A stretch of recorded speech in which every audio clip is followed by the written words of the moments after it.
I will do.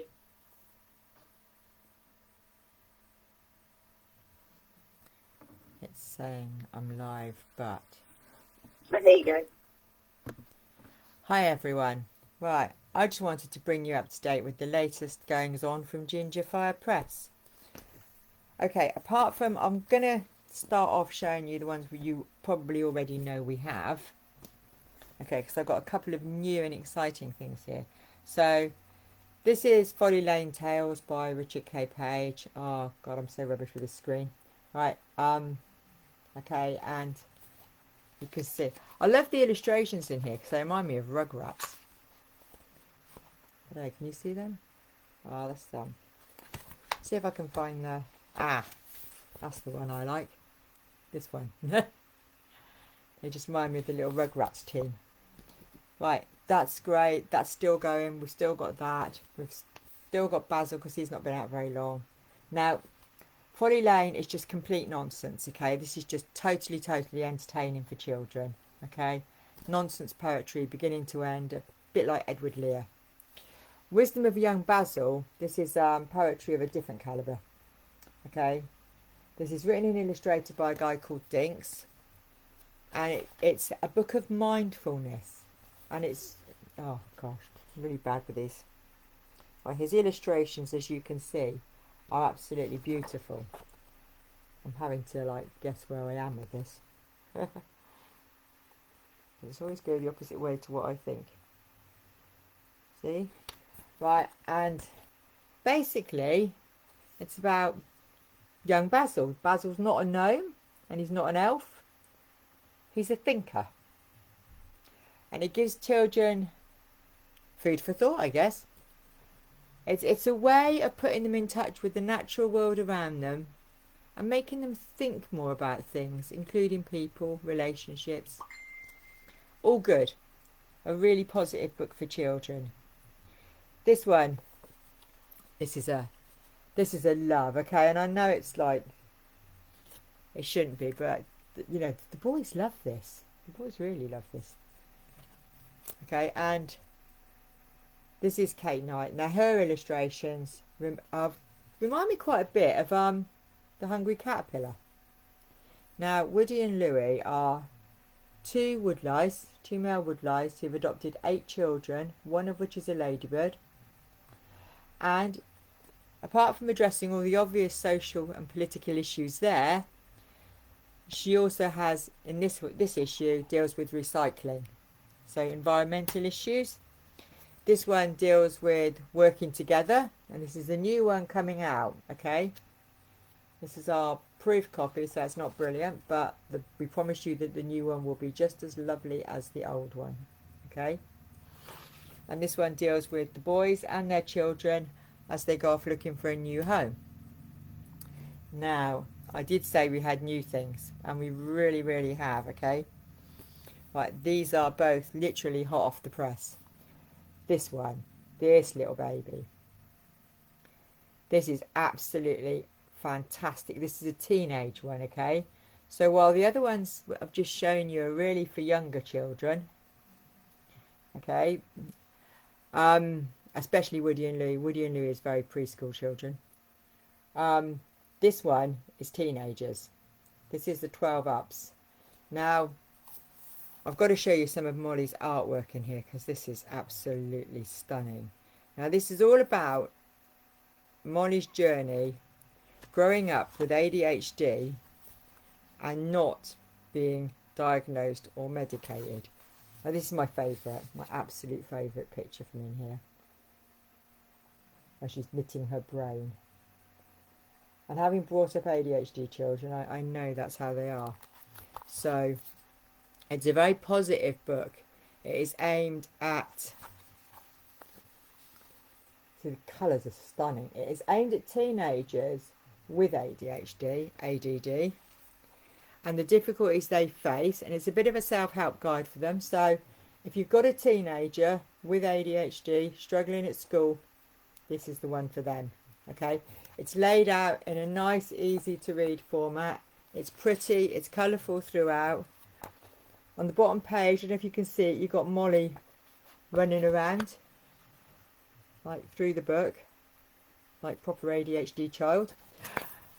And it's also aimed at teachers and parents and carers of kids with ADHD.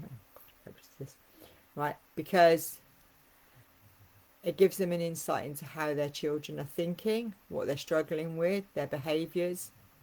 And I have to say, okay, having brought up 2 children with ADHD and still having one with ADHD at home, well, 2 if you count Kizzy, I suppose. There was a lot in here that I didn't know as well.